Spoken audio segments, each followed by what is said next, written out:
안녕하세요. 인생커니 박종겸 변호사입니다. 네, 오늘은 2억 원으로 이제 은퇴가 가능할까라는 것에 대한 이야기를 좀 해보려고 하는데요. 이제 최근에 제가 이제 어떤 글도 보고 이제 주변에서 가끔 그런 얘기를 들었어요. 요즘에 20대, 30대 분들 중에서 2억 원으로 은퇴하는 계획을 세우는 그런 경우들이 있다. 근데 이제 주로 이제 배당과 관련된 ETF, 뭐 JEPI나 뭐 등등등에 투자를 하고 월배당이나 연배당 아니면 분기배당 이런 걸 이용해서 이제 월급식으로 한 200만 원 정도를 이제 받으면서 생활을 하면은 결혼이나 연애나 아주 특별한 여가 활동 같은 걸 하지 않으면은 충분히 살아나갈 수 있다. 뭐 이런 취지인 겁니다. 그래서 20대 분인데도 벌써 파이어족을 꿈꾸면서 2억 원 정도로 배당주 세팅을 해서 은퇴를 하는 이런 부분에 대해서 생각하는 분들도 있다는 얘기를 들었어요. 자, 일단은 이제 제 생각에서는 2억 원 정도로 사실 은퇴를 하는 건 어렵다라고 봅니다. 뭐 물론 이제 배당주 ETF 같은 걸 세팅을 해서 정기적인 현금 흐름을 만들 수는 있겠지만 정말 이제 뭐 숨만 쉬고 이제 다른 건 안 하고 이런 정도 수준이 되어야지 이제 유지가 되는 거고, 저는 사실 무엇보다 이런 얘기를 좀 드리고 싶어요. 일의 가치에 대해서 좀 오늘 얘기를 하고 싶었던 거예요. 2억 원이라는 액수도 현실적으로 은퇴 플랜에는 어려운 부분들이 있고, 뭐 배당률이 한 뭐 10% 정도가 나온다고 가정을 하더라도 1년에 2천만 원 정도잖아요. 그 2천만 원을 받게 되면은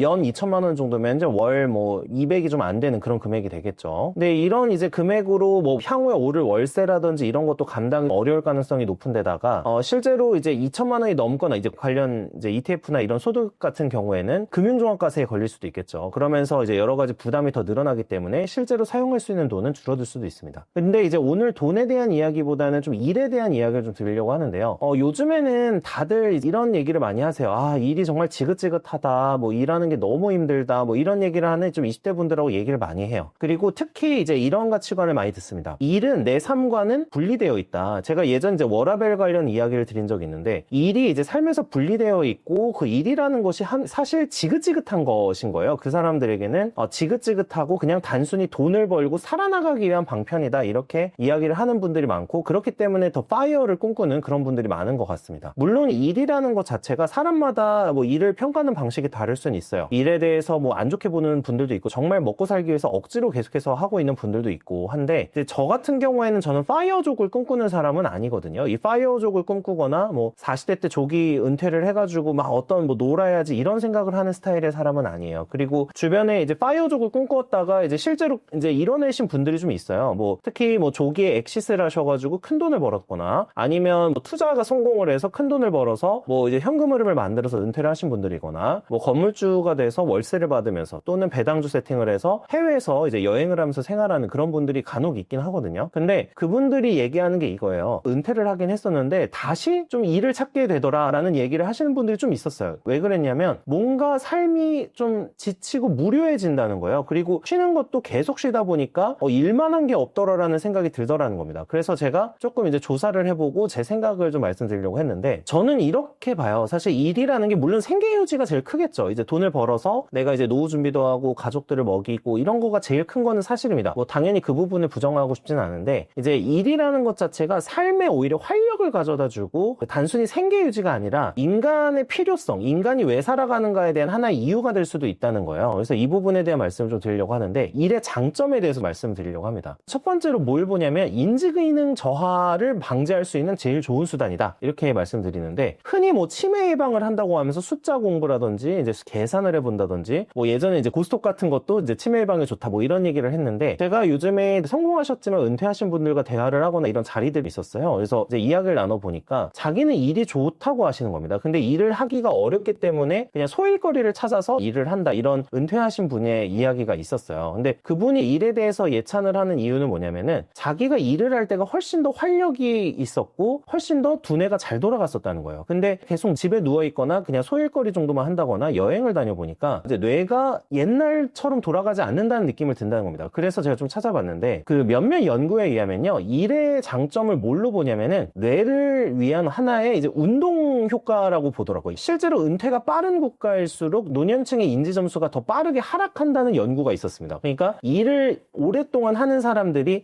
훨씬 더 뇌 건강에도 이제 좋다라는 것도 이제 좀 생각을 해볼 수가 있고요. 그러면 이유를 뭘로 드느냐 이거예요. 일을 그만두면은 결국에 인지적 자극이 떨어진다는 거예요. 뇌도 이제 근육처럼 계속해서 써줘야지 이제 무언가 작동을 하고 계속 활용을 할 수가 있는데, 이제 은퇴를 하니까 뇌를 쓰는 것 자체가 횟수가 줄어든다는 거죠. 그리고 자극도 줄어들고. 그러니까 이러다 보니까 뇌가 금방 인지 기능이 저하된다라는 그런 연구가 있었는데 굉장히 좀 와닿았었고요. 일을 하면서 되게 사실은 사람들이 굉장히 지치고 힘들다는 생각을 많이 하긴 하지만 굉장히 일을 하다 보면 복합적인 기능이 필요합니다. 업무적으로 결정도 해야 되고 만약에 관리자라고 하면 인간에 대해서 파악도 해야 되고 또 전략도 수립해야 되고 계속해서 대화도 해야 되고 일종의 하나의 예비적 트레이닝처럼 이제 일을 생각을 하시는 거죠. 그렇게 되면은 오히려 내 이제 수명의 증대나 훨씬 더 행복한 삶 그리고 이제 뇌 기능을 활용하면서 더 건강한 노후를 보내는데 도움이 된다더라 라는 얘기가 있습니다. 그 다음에 노후를 대비해서라도 이제 좀 두 번째 제가 말씀드리고 싶은 게 사회적 고립감에 대한 거예요. 이제 은퇴를 하신 분들이 이제 경험하는 게 보통 이제 가족 중심의 모임이 많이 되죠. 일을 안 하시게 되면. 그러니까 이러다 보니까 가족과의 끈끈한 관계에는 분명히 도움이 될 수도 있지만 활력이 떨어지게 되는데 왜 그러냐면 제가 예전에 강한 연결관계랑 이제 약한 연결관계에 대한 이야기를 드렸었는데 이것도 마찬가지입니다. 직장 동료들이나 이런 사람들하고 적당한 거리를 둔 이런 유대관계 있잖아요. 이 유대관계가 사실은 새롭게 정보를 얻고 자극을 받는데 훨씬 효과적이라는 거예요. 사회적인 연결망을 유지하는 게 훨씬 더 노년층에 이르러서도 세상을 보는 눈도 넓혀주고 시야를 넓혀준다. 이제 행복 연구에 따르면 고독이 굉장히 몸에 안 좋다라는 거예요.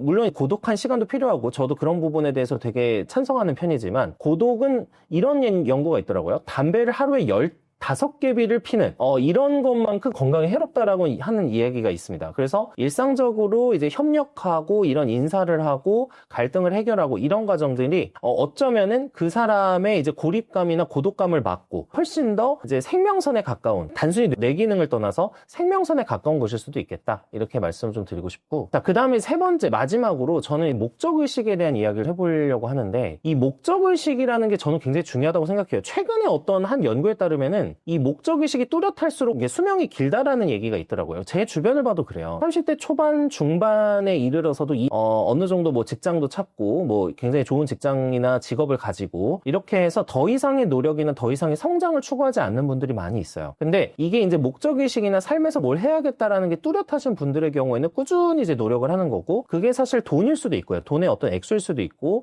가족의 평안이나 아니면 이제 내 업에 대한 것일 수도 있는데 목적의식이 뚜렷하신 분들일수록 일을 좋아하는 경향을 저는 많이 봤었거든요. 일을 좋아한다는 거는 내가 어떤 거를 일로써 나의 자아 실현이나 자아 개발을 하겠다라는 거고 그거에는 어떤 내 삶의 장기적인 목표나 단기적인 목표가 있는 경우가 많았어요. 그래서 이런 이제 노화의 지표 중에 보통 뭐 텔로미어라고 이제 유전자에서 이제 수명이나 이런 거를 확인할 수 있는 텔로미어 같은 것들이 있는데 삶의 목적의식이 뚜렷한 사람들일수록 조금 더 길게 유지되는 경향이 있다더라 이런 연구가 있다고 합니다. 그리고 이 목적의식이라는 거는 결국에 내가 이 세상에서 어떤 걸 하면서 살아가야 되는가에 대한 거기 때문에 이게 세상에서 나를 필요로 하는가와도 연결이 된다. 왜냐하면 내가 열심히 해서 세상에서 제대로 산다면 삶에서 이제 주변 사회나 주변인들이 나에 대해서 당연히 필요한 존재구나 인정을 하는 그런 것을 자연스럽게 관계적으로 획득을 할 수 있으니까 이런 것들도 그 노화나 이제 건강에 굉장히 유익하다라는 얘기도 있습니다. 그래서 저는 일이라는 것 자체가 아예 없어져 버리면 뭐 파이어족을 추구하시는 분들을 뭐라고 하는 건 아닌데 저는 일의 장점에 대해서 좀 생각을 해봤으면 좋겠어요. 그리고 실제로 파이어족이었다가도 돌아와서 다시 일을 찾으시는 분들도 있거든요. 이 일이라는 것 자체가 사람의 건강에도 도움이 되고 정서적인 것에도 도움이 되고 여러 가지 어떤 사회적 고립감을 막는 데도 많은 도움이 되기 때문에 이 부분에 대해서 생각을 한번 해보면 어떨까라는 생각이 들어서 오늘 영상을 찍어보게 됐습니다. 시청해주셔서 감사합니다.